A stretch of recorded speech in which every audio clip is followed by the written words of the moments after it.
that, for me, they're like, hey, just do this. And I do it once in a while. But during COVID, I was doing a lot. Using more puff than that. Like, stuff. Now I'm not doing it right now. I'm just not doing something crazy.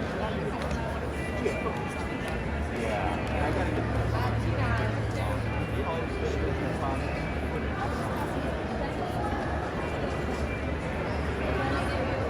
Hi, I'm filmmaker and author John Borowski, and subscribe to Raised Chaos, or a killer might get you.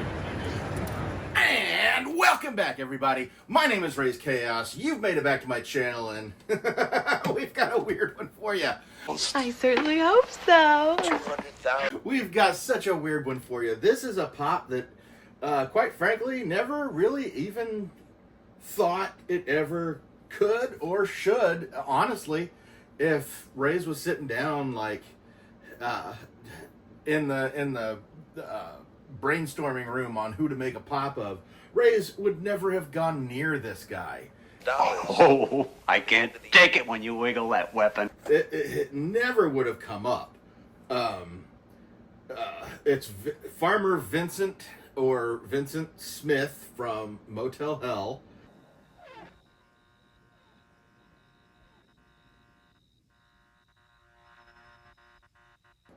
It's just such a strange. It came out in 1980. It was meant to be a horror comedy. Some people think it hits just that. Some people think it just kind of doesn't. $1,000. $1,000. Yeah, well, it's a little too strange, and it is a very, very strange movie. Motel Hell, as it shows on the front here, it's actually Motel Hello. And just to give you an idea, the motel is the set. It's basically the location that this movie happens. The movie has very little to do with the fact that it actually is a hotel. It's used more as a prop than anything else. It's just basically where they live. They could have lived anywhere, and this could have worked. And honestly, the only thing that they would have had to change had it just been like the family plantation, I suppose. I don't know where this is supposed to happen, but it does feel like it does have a very southern plantation feel, more so than it does an actual hotel. But only one couple show up to this motel to actually get a room. Ida will show you the way. You want us to register? No, that won't be necessary. You get the idea that, yeah, maybe the motel doesn't make a lot of money. Where he makes money is he sells beef jerky. Vincent, Farmer Vincent, whatever you want to call him, he sells beef jerky, and very, very good beef jerky. And not to give too much away, which I could probably figure it out, it's made of people. Here, none of that. He kind of grinds people up. I mean, they're not 100% people. He mixes it in with pork, and, just makes it a very unique taste, and basically a local town. He's been doing this for 30 years. Very happily. He lives alone with his sister Ida. Vincent, you think in the years to come, people will appreciate us for what we're doing here? And they basically just make the jerky. And you would think, being Motel Hell, that perhaps maybe they run the hotel. No, you barely see any of this. Is that where he gets his victims? No, it's actually not. They actually set up bear traps on the road nearby the hotel, and they catch the people who have been in car accidents. Something's weird. They look fake. So yeah, again, The fact that it's a hotel plays very little, and the reason it's Motel Hell, it's actually Motel Hello, but like the O in Motel Hello in the sign has burned out, so it just says Motel Hell. The story is more or less about you could have done this with, like I said, like a plantation house where these people are actually just basically running a pig farm, and they kind of set traps to blow tires out and catch the victims as they are either dying from the accident or taken care of afterwards. Mostly he doesn't set up the accidents to kill people. I mean, he's looking for meat for his jerky, but at the same time, he's also a farmer, so he kind of has a method to doing what he does, which is actually really adds to the comedy of the whole thing. And that is he essentially removes their vocal cords and buries them up to their neck in soil, and then puts like a potato sack over their head. So they're still there, still alive, but they can't say anything, they can't move, they're just basically heads sticking out of the ground until he finally gets to the point where it's time to harvest them and get them ready to make the jerky. It's a really strange movie all the way through it. The premise of the movie, as far as where you come in, is basically it's one of their setups. You think they deserve it? I does. What does the good book say? I know. Do unto others as ye would have others do unto ye, right? Right. Vincent decides not to take. There's a couple on a motorcycle who the bear trap catches their motorcycle tire, and there's an accident, and Vincent and Ida, his sister, go to attend to the accident as normal. He basically gets a little fond of the woman, tells her, "Oh, sorry, your friend died," even telling the sheriff that, "Hey, yeah, her fiance died during this. I went ahead and buried him. Don't even look for him. He's gone." And they do go to the point of explaining that in their area, in their county, under strange circumstances, a person is allowed to bury a dead body if they find it on their property. So yeah, that's just one of the things. It's a really, like I said, it's a really strange cast. Edie, where's my jelly? One of the things that is not too well known about this movie is that it was initially supposed to be, actually supposed to be part of a franchise.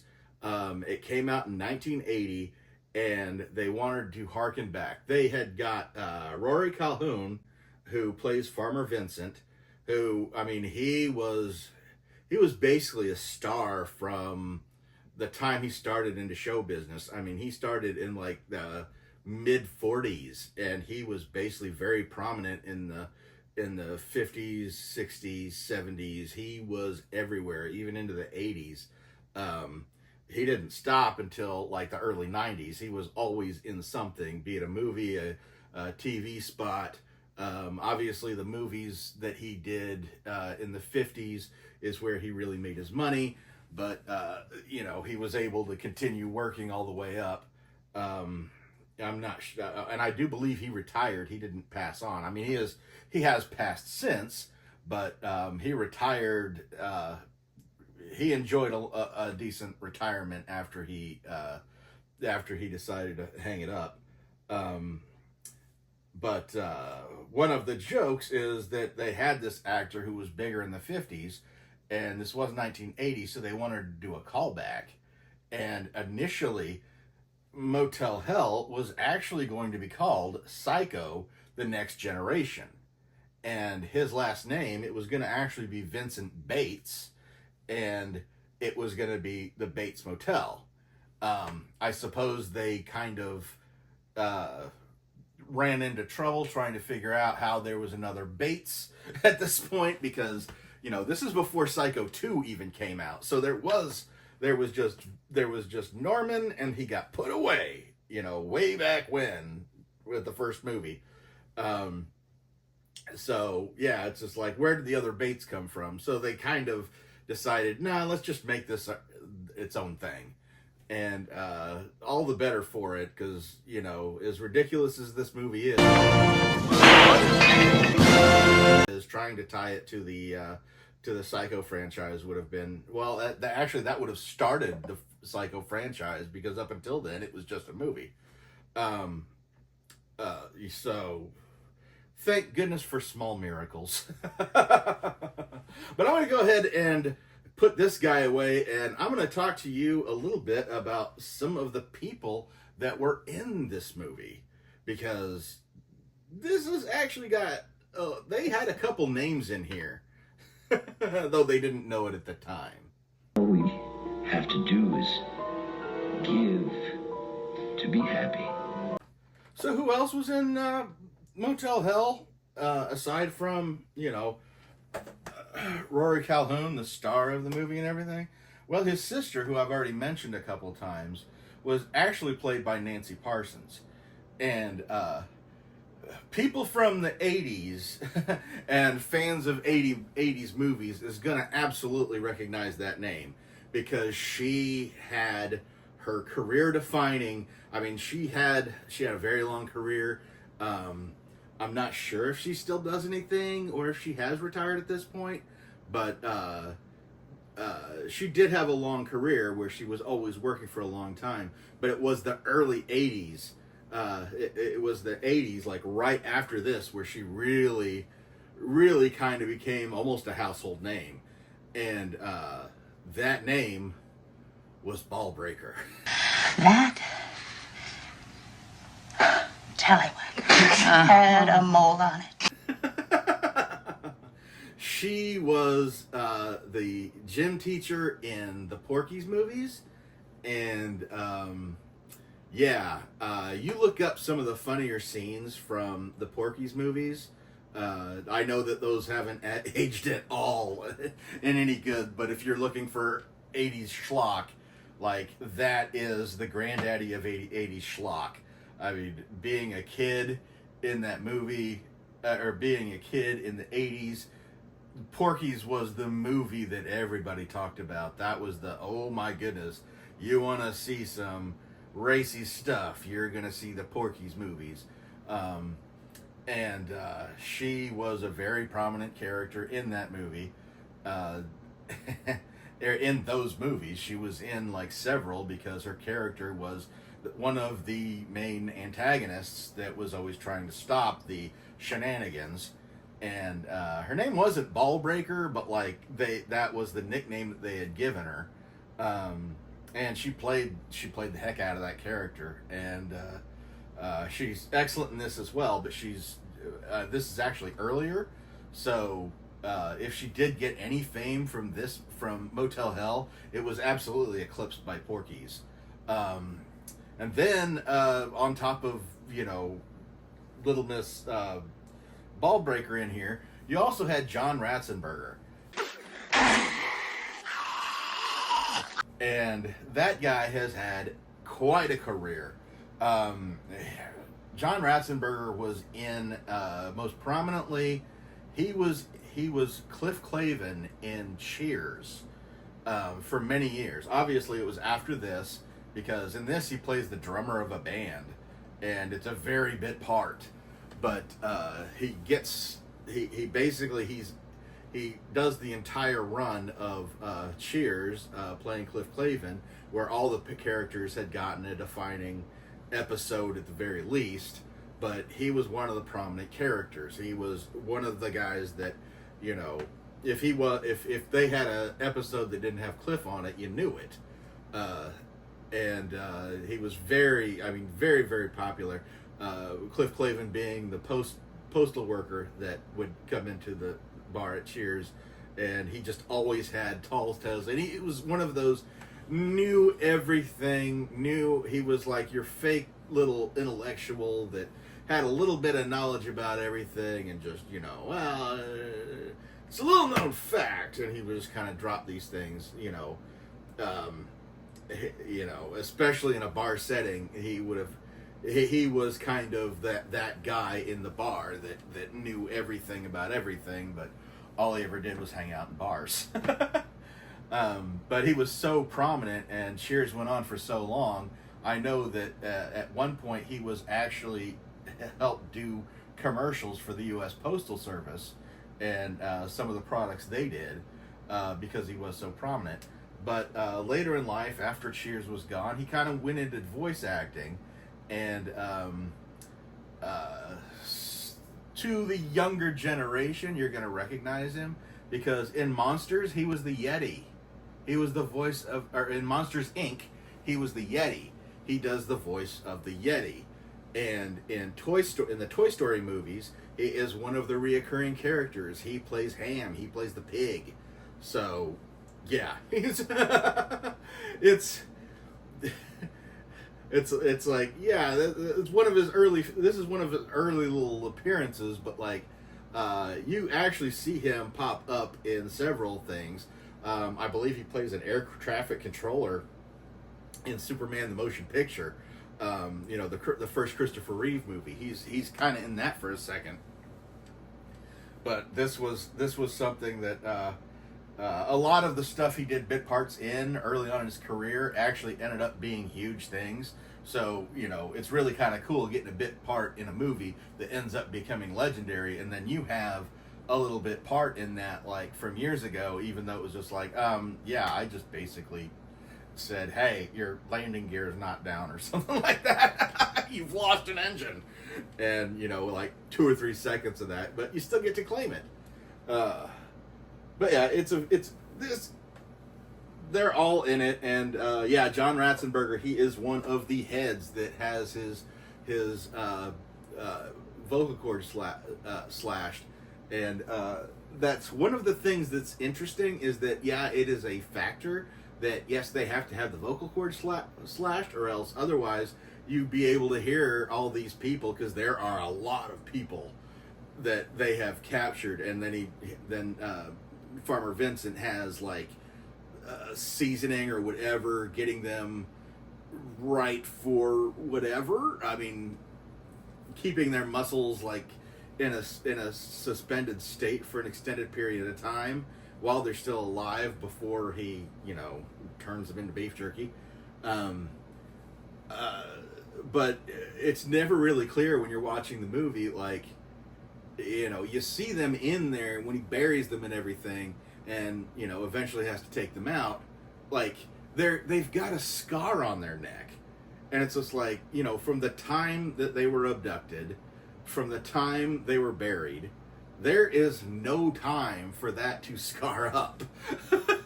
I mean, you're talking like maybe days or so. And it's just kind of like that. It's just one of the ridiculous parts. It was one of the things. This was a horror comedy, and it wasn't really. It was kind of made on the fly. It feels like there are a lot of jokes. Some of the jokes, some people could actually catch and they could land, but for Raze anyway, it's just a basic. It's just another bad movie. Raze loves bad movies. The only thing is, this one actually intended to be as such. So, yeah, I mean, it's well worth the time. I know you can actually buy it on. I mean, it's in the YouTube's movies. As far as like if you want to rent or buy, I think they've got a rent or buy option on that for like a couple of bucks. But I mean, honestly, even if you enjoy it, I don't know that you'd enjoy it worth a couple of bucks. if you want to check it out, Ray's gonna give you the secret. If you want to check it out, it's on Tubi. It's free on Tubi if you want to check it out. You just got to put up with some ads, which honestly, you may actually appreciate the ads because you're just kind of like, oh God, what is this? It gives you a little break where you're like, what the heck am I watching? Decide for yourself. But it is fun. It is fun, at least it's fun for one viewing at the very least. And honestly, one viewing could be all you need. As you know, Raze loves really bad movies, and Raze has to say that this is probably one that he has watched the least amount of times, just because it's like, okay, yeah, I gotta forget some of the jokes before I try watching it again. The only reason it does keep a special place for Raze and what pushed him over the edge as far as getting this is that Raze had a cousin who died a couple years ago, and she was into the bad movies as well, and she absolutely loved this movie. She thought it was the funniest thing in the world.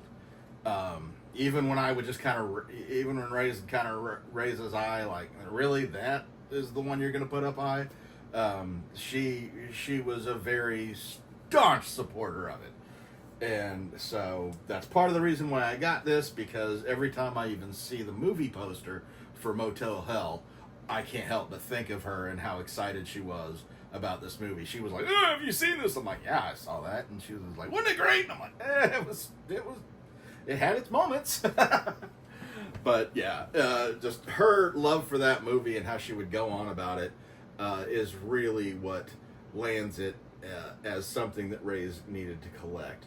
But we're going to go ahead and take this guy out and have a look at old Vincent and see how well they did with him.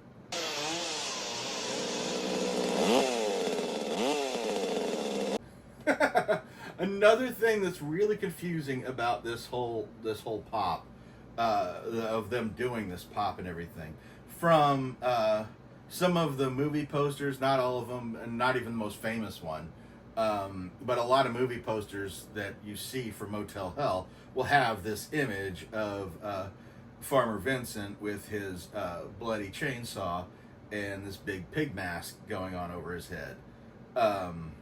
But it gives the idea that this movie is a slasher, which it is absolutely not a slasher. It does not check the box for being a slasher. You know the killer the entire time. He does not stalk his victims. He basically sets traps, lets them get hurt, and and then he just kind of harvests them and he buries them and everything.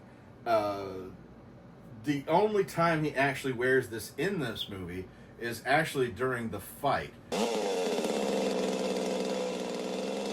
Vincent? Which the other person that Raze hasn't mentioned in as far as this movie goes is that Ida and Vincent actually have a younger brother who ran away when he was very young and grew up elsewhere, ended up becoming a police officer. He is the police officer of this town. He's like the sheriff and sheriff's deputy.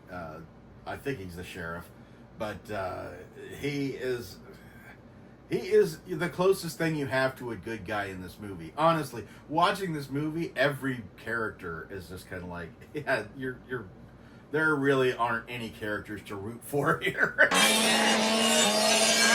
They're all kind of stupid. Even the girl who's essentially a victim, and I mean, there's a whole thing where she is falling in love with Vincent because he's a nice guy and he's the only person who doesn't try and take advantage of her, I guess.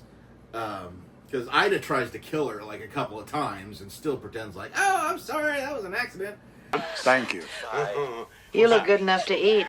And, and then the sheriff even essentially sexually assaults her. And then she answers back with, it's okay, I liked it. And then, and of course the sheriff's his younger brother. And then she falls for Vincent and wants to fall in love with him. And They're even engaged to be married at within this short amount of time that the movie takes place.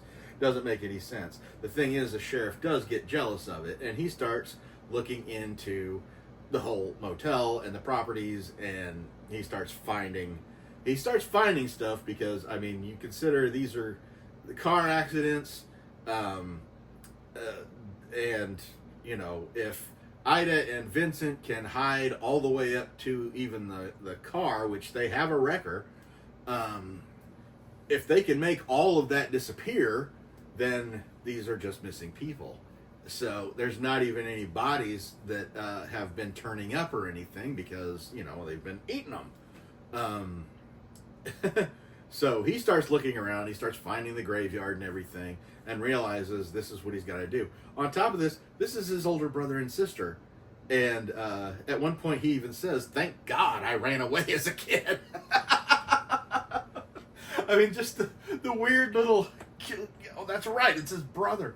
But in order to stop them from doing what they're doing, he full on has to fight his older brother Vincent to stop this. And yeah, Vincent essentially, I don't know if it's just basically as a helmet or something to protect his head, but they have like a little chainsaw battle back and forth, and Vincent puts this thing on his head. So he's only wearing this for a very short time in the movie. But other than that, I mean, you've got the flannel shirt, the bloody chainsaw, and yeah, this is pretty exact as far as how he looks. Only in the movie it looks a lot dirtier. But it's just, this is a very ridiculous movie. Don't go into it thinking that it's some kind of slasher gore flick, because it absolutely is not. There's very little gore compared, as far as the movie goes. Surprisingly, very little gore. I'm not going to say there's none, but not very much at all for a movie, considering it's a movie about people who are killing people to eat, to feed to other people. You would think it was very gory. It's not. It's not gory. It's not a slasher. Everything every idea that the movie poster kind of generates does not happen in this movie.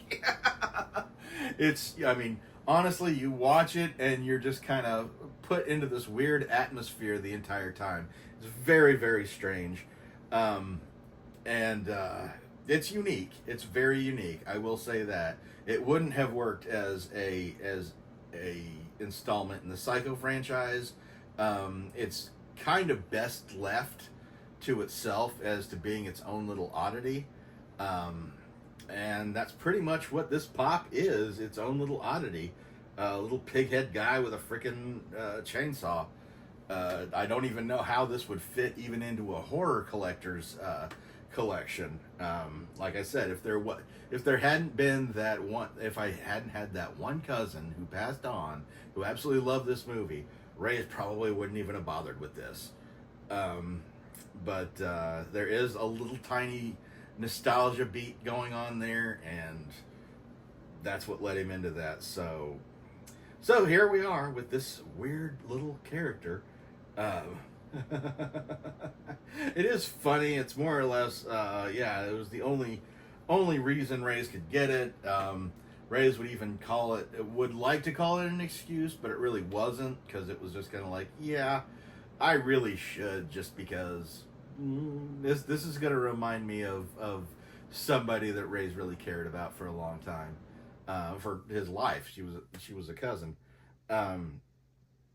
But at any rate, Raze is going to go ahead and stop with this weird-ass character in this video.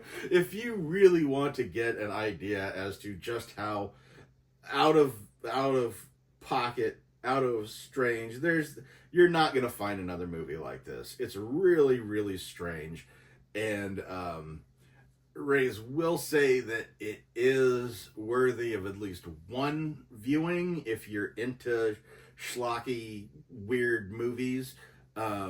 It works as far as the so bad it's good, but at the same time, it is a horror comedy, so it may work as far as the comedic might hit you the way it's supposed to. It might not. It is like 1980, so, and they're very the jokes are very kind of 1980, so might hit, might not, but it's really kind of, if you're into that kind of stuff, if you're into that kind of humor, if you're into that kind of horror, you could find some enjoyment out of this.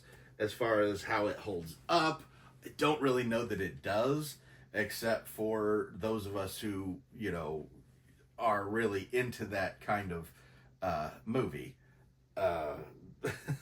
That's really all you can, that's all you can say about it. So if you're not into it, I hope you enjoyed this video. I hope you enjoyed this little tiny peek of this weird ass movie. That might be enough for some people. They may be satisfied, be like, okay, well, I know this weird movie exists and I have a good idea, but honestly, Raze hasn't told you as much weirdness as there is to this movie. It just goes into so many different areas. So if you're into the strange, it's definitely worth checking out, but most likely it's only worth checking out one time. But at any rate, Raze is going to go ahead and get out of here now. Like I said, I hope you enjoyed this. If you do happen to watch this movie, let me know if you have seen this movie, let me know in the comments. And if you do end up watching this movie, let me know in the comments, because I would love to hear either first impressions or even nostalgia, like, oh God, we watched this movie like, 17 years ago, and it was weird and dumb then, and and it's still weird and dumb. But at any rate, Ray's gonna go ahead and let you get out of here now, but never forget that life is full of odd moments. You never know when you're gonna be defined.